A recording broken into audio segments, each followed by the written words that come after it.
Hello, my name is Leroy Blevins. Welcome to Mysteries and Histories. In this episode here, I want to talk a little bit about the shots in the JFK assassination, and I want to show you something that a lot of people don't understand, but I want to, point this out and give a little bit more detail and stuff in the shots that was taken that day. As I point out, when we look at all these frames, we're going to look at frame 224. We got 1, 2, 3, 4, 5, 6, 7, 8, 9, 10, 11, 12, 13, 14, 15, 16, 17, 18 frames out of the Zapruder film. Okay, and the reason why I pulled out 18 frames is because of these are when the shots occurred and what they made contact with and everything else. I was going to point out here. Now, here, frame 224 strikes JFK in the back. Frame 225, the bullets exiting JFK's throat. Frame 226, the bullets passing Governor Connally. And frame 227, the bullet striking the chrome in between the sun visors. Then we have frame 229, the bullet strikes JFK in the back of the head. Frame 244, Governor Connally shot in the right side as he's looking out to his right. Frame 313, a Zapruder film, JFK's fatal headshot. Frame 315, the bullet striking the back of JFK's head.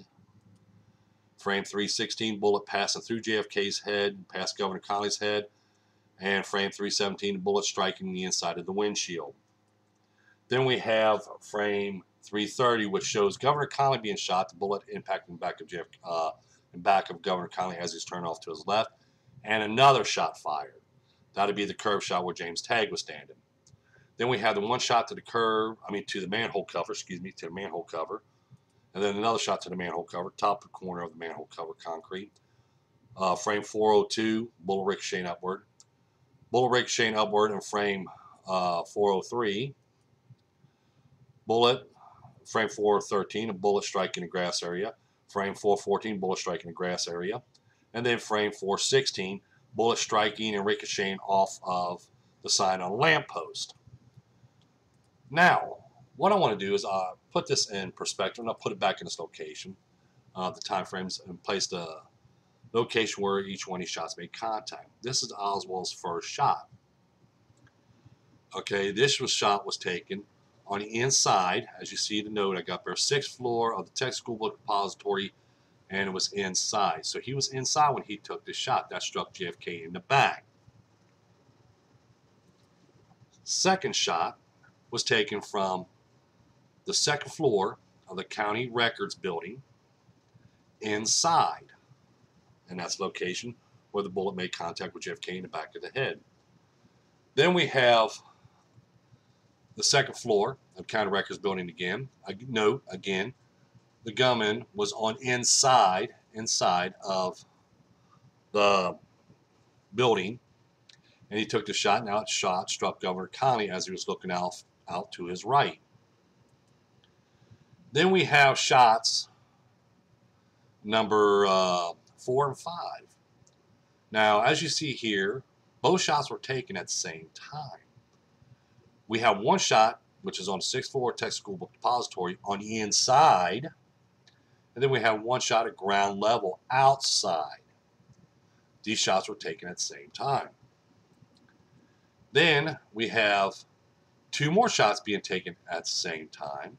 However, in this one, on shot number 6 and 7, shot number 6 struck Governor Connally in the back. That shot was taken at ground level, and again, outside in the open. And then we have the gunman on the rooftop of the county records building, which was on the rooftop of the county records building, way above ground level. These 2 shots occurred at the same time as well.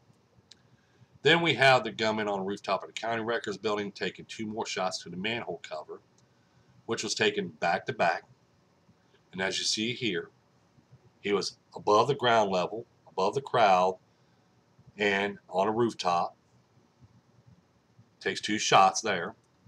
Then another shot, again from the 2nd floor of the county records building on the inside, which strikes the steps where the 3 men were standing. Then we have 2 more shots to the grass area from the gunman on the rooftop of the county records building, which were taken back to back, both of them shots were. And then we have the final shot, which was shot number 13, from the gunman on the inside of the county records building on the 2nd floor, taking his shot, and that bullet struck the sign on a lamppost and ricocheted off. Now, what I want to do is I'm going to pull up to see these maps right here. We got one. Remember, there's 13 shots fired that day. And we have 1, 2, 3, 4, 5, 6, 7, 8, 9. 9 maps that shows all these shots, all 13 shots. Because when we look at this and we analyze this and stuff, we know some shots were taken. That's why if we go to time frames, we can see some shots were taken back to back and they're striking these locations. All right. So what would sound like if 9 shots were fired, 13 shots were fired, and some shots were fired at the same time, it would have made it sound like there was 9 shots fired that day, not 13. However, we got to look at this, and we're going right back to the saying of firecracker sounds. When these shots occurred, remember, note, Oswald's on the 6th floor of the Texas School Book Depository inside of the building. Gunman on the 2nd floor of the County Records building, taking his shots inside of a building on the 2nd floor above ground level. Again, same there. And here, we have one gunman taking a shot on the 6th floor of Texas School Book Depository inside, and only one shot being fired outside of ground level. And then we have another one that's on the rooftop of the County Records building way above ground level. And then we have another one that's being shot from shelter number 3, which is at ground level and outside. So we got 2 shots being occurred there. That's why we have the so-called firecracker sounds. So you see what I'm saying? All the shots that occurred on the inside of a building and above ground level will sound like firecrackers to anybody at ground level. Okay, that's all they're going to hear is firecracker sounds, like pop, pop. Okay, that's all they're going to hear, because most of that sound is being destructive on the inside of that building and above their heads, because it's going to fly over their heads. But when you're at ground level, as you see the 2 gunmen inside of shelter number 3, the gunmen there, they're at ground level and they're out in the open. And remember, this is like a sound barrier. So when they take the shots, you're going to hear a big bang and another big bang. That's why if you hear a lot of their stories, like Governor Connolly says, I only heard 2 shots. James Tague only heard 2 shots. Other people claiming only heard 2 shots. But then they also said, well, first I heard these firecracker sounds. Then I heard these 2 shots. Then I heard these firecracker sounds and I heard these 3 shots. Then I heard these firecracker sounds and I heard 2 shots. It all depends what location you are. But they always claim they only heard 2 shots. 2 shots they only can hear was the ones at ground level. All the rest of the shots that they heard was the firecracker sounds, because they was taken on the inside of the buildings, way above their head, and way, on top of the buildings. So yeah, them are going to sound like firecracker sounds to anybody at ground level.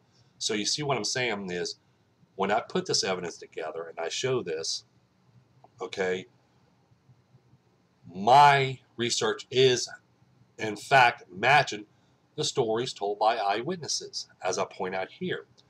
2 shots can only be heard at ground level, and that was the shots from shelter number 3, which we could tell this, and we know this when we're at ground level. When we're looking at shots from the Texas School Book Depository, or the County Records building, on the rooftop County Records building, we have to keep in this mind that they're above ground level. They're above the people's heads. They're inside of buildings or on top of buildings, which is not going to carry too much of an echo. All we're going to hear is popping noises. So that's why we're going to get that sound of firecrackers. And then the 2 gunmen at ground level, we're going to hear their shots. That's why when we look at it and we hear the accounts and stuff, and you watch my videos and you watch my research and go over my research, or you go over my book, you will see that when you piece it all together, my research is fitting everything that happened there that day. Firecracker sounds. There's an explanation now. There was no firecrackers. There were shots being taken from inside of buildings and on top of buildings. They claim they only heard 2 shots. 2 shots they can only hear was at ground level, and that was in shelter number 3. Now, if they're over in this location here, and say they're standing on somebody's shoulder or standing on top of pillars or anything else like that, yeah, they're going to hear probably 1 close, loud shot, because maybe one of Oswald's rifles probably sticking out a little bit further outside of the building. Maybe when he took one shot, maybe when he took the shot right here, the JFK. That's why you hear people says, like, well, we'll look at this way. We'll point it down this way. Let's see, shots 4 and 5. Okay, remember they said they heard a bang bang and a bang, then bang bang. Okay, well, let's look at this right here. Now, how we know that Oswald didn't stick out just a little bit further, where you could probably the gun sound will sound more of a louder sound now. We got 3 shots now because remember his first shot's taken inside because they're real close. Now he's further distance, so Oswald might have just went up a little bit further to take the other shot, which his rifle will be sticking out a little bit further out of the window now at this point. And when they took that shot, that's where they heard the 3 shots. It all depends what location you are, because people says, well, I heard one more soft shot, and then I heard 2 loud shots. But you're going to hear 2 loud shots at ground level, and that 1 shot right there from Oswald. They're easy explanations, they're easy answers to find once you place everything back in order and you place everything back in its position when it was occurring at that time. Because remember, all the researchers that's ever done research on the JFK assassination, they was never there. I wasn't even there. I admit that I wasn't even there. I wasn't even bored at the time. But they're just taking guesses. To me, when it does an investigation or research, you can't take guesses. You got to place everything back in its order. That's why when I analyze the sniper's nest, I put everything back in its place where it's supposed to belong when it was time it was found, so I get more input on exactly what was occurring at that time. Same as we do the shots. We place the JFK's limo back in that location where that shot occurred. We could pull that information from, as you see right here. So see, at ground level, people's only going to hear 2 shots. And that's why you hear most of the eyewitness accounts saying, I only heard 2 shots, but I heard firecracker sounds. Firecracker sounds they heard was the shots being fired from inside of buildings and above their heads. And when people says, oh, well, there ain't that many shots fired, because even when they pull out this police recording of supposedly all these shots, you know, which I've already pointed that out in my other video, that it was done way before the assassination. But they said, you know, some of these researchers will go up to 8 shots or 7 shots or whatever, you know. As I even point out here, when we look at these shots and we go in order, we're going to see there's 1 shot taken here, 1 shot taken here, 1 shot taken here, which was close back to back almost. Then we had 2 shots fired here, 2 shots fired here, and 2 more shots fired here, 1 shot fired there, then 2 shots fired here at the same time, and then 1 shot there. So yeah, we're going to sit there and have a total of 9 shots being taken, actually 13, because 2 shots are fired there at one time, 2 shots are fired there at one time, and then 2 shots fired there at one time, and 2 shots fired there at one time. So we got 1, 2, 3, 4. 4 other shots were taken at the same time, which is, you know, that's 8 shots total. You got 2, 4, 6, 8. 8 shots taken all at the same time from different gunmen and from different locations. So you see what I'm saying? And then some 2 double shots were taken from the same gunman, but he was using an automatic rifle, which you went bang, bang, bang, bang. So when we look at this, we're going to go back, and here's how we're going to hear it. All right? We're going to start off right now. We're going to hear a pop, pop, pop, pop, bang, pop, bang, pop, pop, bang. Well, yeah, bang, pop, pop, pop. That's it. I think I messed up on one of them because I was trying to do it fast, but that's what we're going to hear. We're going to hear like firecrackers, which firecrackers will say a pop. We'll do this one more time. Firecracker is a pop, and a bang is a shot. So we're going to hear a pop, pop, pop, pop, bang. Okay, pop, bang, pop, pop, pop, pop, pop, pop, pop. See?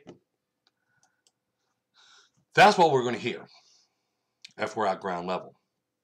As I point out, 2 shots we're only going to hear at ground level. And that fits into a lot of the people, eyewitness accounts saying they only heard 2 shots, but they did hear firecrackers, and the pops they heard was the firecrackers, which actually was shots from inside the buildings. I wanted to make this video and go a little bit more detail so people can understand that. Because like I said, even when they got the distance of the gunman from when he took these shots, okay, they might not seem that long, but they're actually long. But remember, we're got also an angle too, so we're not just going distance, but we're going angle as well. Okay, so there's a lot of things you got to take consideration when you're studying this, because as I pointed out, you got 5 gunmen in 4 different locations. You got 1 gunman here, 1 gunman here, 1 gunman here, and 2 gunmen right here. All right, and they got 4 locations, and the only 2 shots they can hear is coming from here, because these shots from here, here, and here is going to be the firecracker sounds, is what people's been hearing at ground level. And the only thing they're going to hear at ground level is the 2 shots from shelter number 3. So I want to make this video here and get this more information out. And don't forget to share this video and my other videos with a lot of this information, and give it out to other people so they may know this information. And always in the descriptions down below, you're going to find a site where you can order my book, Evidence of Conspiracy. That book there is the only book that's going to be actually ever printed that actually has photographic evidence of all this and a lot more information in it. So, it'd be a good book to buy for some friends, relatives, birthdays, holidays, or any other special occasions. Don't forget to hit that like button. Don't forget to subscribe. Don't forget to tell your friends about us. Everybody have a pleasant day.